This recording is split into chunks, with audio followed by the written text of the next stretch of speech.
को विस्मयोऽत्र यदि नाम गुणैर्शेषैस्त्वं संश्रितो निरवकाशतया मुनीश दोषैरुपात विविधाश्रयजात गर्वे स्वप्नातरेऽपि न कदाचिदपीक्षितोऽसि।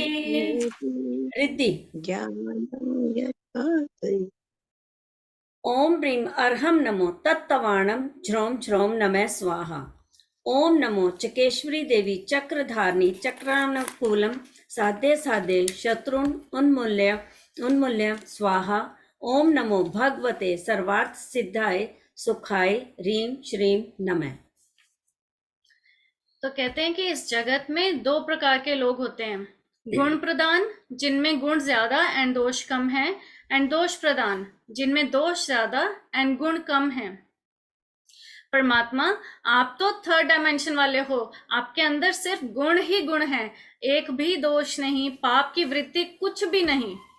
मीनिंग मानतुंग सूरी जी महाराज परमात्मा को कहते हैं कि परमात्मा तुम्हारे नाम के अंदर सभी गुण ही गुण भीतर ढसाढस भरे हुए हैं कि किसी और को अंदर जाने की जगह ही नहीं। बाहर से तो दोष भी तुम्हारे अंदर आने के लिए तैयार हैं, परंतु तुम्हारे अंदर जिसे कहते हैं कि जैसे हाउसफुल, तो दोष कहते हैं कि वह एक आदिनाथ अगर जगह नहीं देते तो जगत में बाकी लोग बहुत सारे हैं जो मुझे आश्रय देने वाले हैं। तो इन दोषों को अपने आप में घमंड हो गया कि आप नहीं देंगे ना जगह, तो दुनिया में सैकड़ों करोड़ों लोग हैं न जो मुझे आश्रय देने के लिए तैयार हैं, और मैं भी इतना मस्त हूं कि लोगों के दिलों में रहने के बाद सपने में भी तुम्हारे पास आने का सोचता भी नहीं हूं। इस श्लोक में ऐसे कहते हैं कि को विस्मयोत्र यदि नाम गुणैर शेष है। भगवान, इसमें कोई विस्मय नहीं है कि आप में सभी के सभी गुण आकर समाकर बैठ गए हैं, और उन सभी गुणों ने आपका सम्यक रूप से आश्रय लिया है। इस प्रकार दूसरी लाइन, त्वम संश्रितो निर्वकाशतया मुनीश, इस प्रकार एक जगह भी वकाश यानी प्लेस नहीं बची कि इसमें कोई आके रहे। थर्ड लाइन, दोषय रूपात विविधाश्रय जात गर्व है, और जब दोष आए तुम्हारे अंदर आश्रय लेने के लिए, लेकिन देखा जगह नहीं है, छोड़ो इस आदिनाथ को और चलो जगत के करोड़ों करोड़ों लोगों के हृदय में जो सामने से चलकर मुझे आश्रय देते हैं। दोष कहते हैं कि हमारे अंदर अब घमंड आ गया है, अब हम सपने में भी तुम्हारी तरफ नहीं देखते। हमने ये सब बातें हैं, बट आध्यात्मिक रूप से इसका क्या मीनिंग है? आध्यात्मिक अर्थ यह है कि जिसके हृदय में आदिनाथ विराजमान हैं, जिसके हृदय में परमात्मा आके बस चुके हैं, दोष उनकी तरफ स्वप्न में भी दृष्टि करना नहीं चाहते, दोष उनकी तरफ बिल्कुल नहीं आते। तुम्हारे तरफ दोष आए तो क्या करना चाहिए कि पहले नो एंट्री का बोर्ड लगा दो। मीनिंग कि अगर कोई क्रोध वाला सीन भी आए सामने तो ऐसे कर दो कि नो एंट्री का बोर्ड लगाएं, अभी तो मुझे क्रोध नहीं करना, जो होगा बाद में देखा जाएगा। एंड स्टेप 2 इज भगवान को अपने हृदय में स्थापित करो कि हे परमात्मा, इतने प्रसंगों में इतने उपसर्ग तुम्हारे जीवन में आए, फिर भी तुमने इतनी समता रखी, तो मैं क्यों नहीं ऐसे कर सकता? अब तुम्हारे अंदर ठसाठस गुण तो भरे नहीं है, मीनिंग हमारे अंदर अब इतने भी गुण भरे नहीं है, आपके अंदर तो जगह है, मतलब हमारे अंदर तो जगह है। फटाफट हमको हम क्या कर सकते हैं अपनी लाइफ में कि 1 मिनट के लिए तो बस जब हमें लगे ऐसा कोई सीन आने वाला है तो नो एंट्री का बोर्ड लगाएं, हृदय में प्रभु को बसाएं, गुरु से गाइडेंस ले, सही ढंग से मीनिंगफुल बात करें कि हे परमात्मा, यदि आप इतनी परेशानी के बीच क्षमा धारण कर सकते हैं तो इस छोटे से इंस्टेंस में मैं क्षमा क्यों नहीं धारण कर सकता? बस इस भाव धारणा में तुम आओ तो number 3 is the result, and step 3 is दोष इतने घमंडी हैं, इनफैक्ट क्रोध भी इतना घमंडी है कि यदि आपने अभी उसको सर्व नहीं किया तो वो भी कहता है कि अब मैं भी तुम्हारे पास नहीं आऊंगा। हम सभी देखते हैं कि अगर क्रोध को अगर हम रिएक्ट ना करें उसी मोमेंट पे, थोड़ी देर के बाद वैसे ही कूल ऑफ हो जाते हैं सब, वो दोष जो क्रोध आया था वो भी बाय बाय कर जाता है।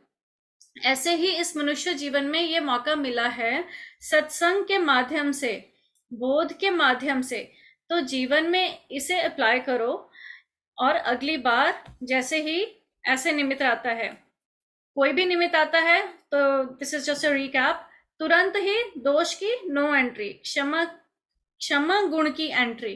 क्रोध घमंडी है, चला जाएगा, फिर आएगा, but then you have to repeat the process कि जितनी बार क्रोध आए, झूठ आए, मिथ्यात्व आए, कुछ भी आए, आदि के निमित्त आए, तो उतनी बार बुद्धि में कुछ डालो ना, परमात्मा के गुणों की स्थापना करो। इसका परिणाम क्या होगा? ये होगा कि दोष तुम्हारे पास धीरे धीरे से चले जाएंगे और आगे से आएंगे ही नहीं। From Manju Didi's book. Oh my God, someone asked me, how is it that your God has all the good qualities only and no shortcomings at all? I replied, look, there are envy and ire, desire and attachments, wants and miseries, and endless vices. I asked them, the vices, as to why do they avoid approaching Bhagwan Adinath? They all replied together, we have found our comfortable abodes elsewhere. For example, anger with Mahadev, pride with Parshuram, politics and attachments unto multiple rasas of senses, ras of senses, with Krishna, and sluggishness with Brahma. Your Adidev is Keval Jnani.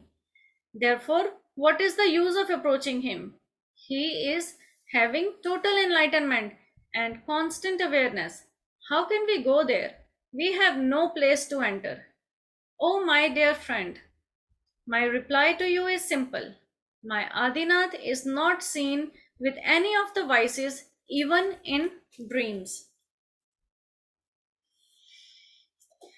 The purpose and benefit of this shloka. Chanting of this shloka with faith and devotion subdued the enemy and defeats him in the battlefield. In the modern context, this also means that we may have many enemies in daily life. These may be in the garb of our so-called friends, colleagues, acquaintances, and others. Chanting of this shlok provides relief and ensures victory over these. Over to you, Kashmira Didi. जय जिनेन्द्र सभी को। शरण सर्व गुण आय क्या, विस्मय जग नहीं थान, स्वप्न न मुख दोष ही लखो, आश्रय पाए जहान। हे भगवान, इसमें क्या आश्चर्य है कि संसार भर के गुणों ने आपका आश्रय लिया है, कारण उनको अन्यत्र कहीं भी स्थान नहीं मिला।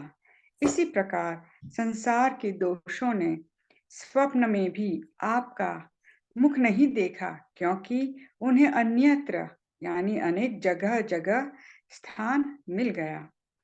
क्वेश्चन आंसर है, इस काव्य में क्या दर्शाया गया है? इस काव्य में दोषों से रहित एवं गुणों से मंडित अरहंत भगवान का स्वरूप दर्शाया गया है। लोक में कौन कहाँ रहता है, जिसे जहाँ आश्रय मिलता है वह वहीं रहता है। दोषों को आश्रय देने वाला कौन है? दोषों को आश्रय देने वाला यह विशाल संसार और समस्त संसारी जीव हैं। गुणों को आश्रय देने वाले कौन हैं? गुणों को आश्रय देने वाले एकमात्र जिनेंद्र भगवान है। सारे गुण भगवान के पास ही क्यों आ गए? क्योंकि संसारी जीवों ने उन्हें शरण नहीं दी, इसलिए वह विवश हो भगवान की शरण में आ गए। स्वप्न में भी भगवान को दोष क्यों नहीं छू सके?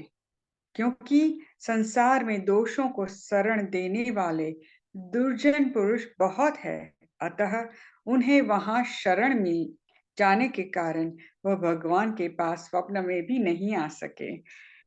दोषों को अहंकार क्यों उत्पन्न होता है? क्योंकि उन्हें चाहने वाले लोग बहुत हैं।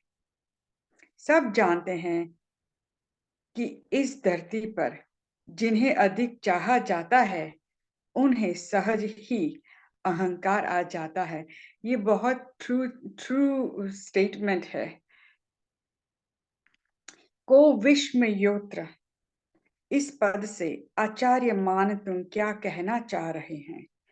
आचार्य मान तुमको आचार्य मान तुम को विश्व योत्र, इस पद से यह कहना चाह रहे हैं कि स्वप्न में भी दोष आपके यानी कि भगवान के पास नहीं आ सके और आप गुणों के भंडार रहे, इसमें कोई आश्चर्य की बात ही नहीं, क्योंकि यह स्वभाव ही होता है कि संसारी प्राणी दोषों को आश्रय देते हैं, किंतु संसार में रहकर भी जो संसार से ऊपर उठे हुए हैं, ऐसे संत जन और उनसे पूजित भगवान दोषों से सर्वथा मुक्त तथा गुणों के भंडार रहते हैं। यह भी उनका स्वभाव और सहज प्रवृत्ति रहती है। इसमें कोई आश्चर्य की बात नहीं है। आज का क्वेश्चन आंसर यहीं तक ही है। सभी को जय जिनेन्द्र। थैंक जय यू दीदी। जिनेन्द्र। जय जिनेन्द्र। दीदी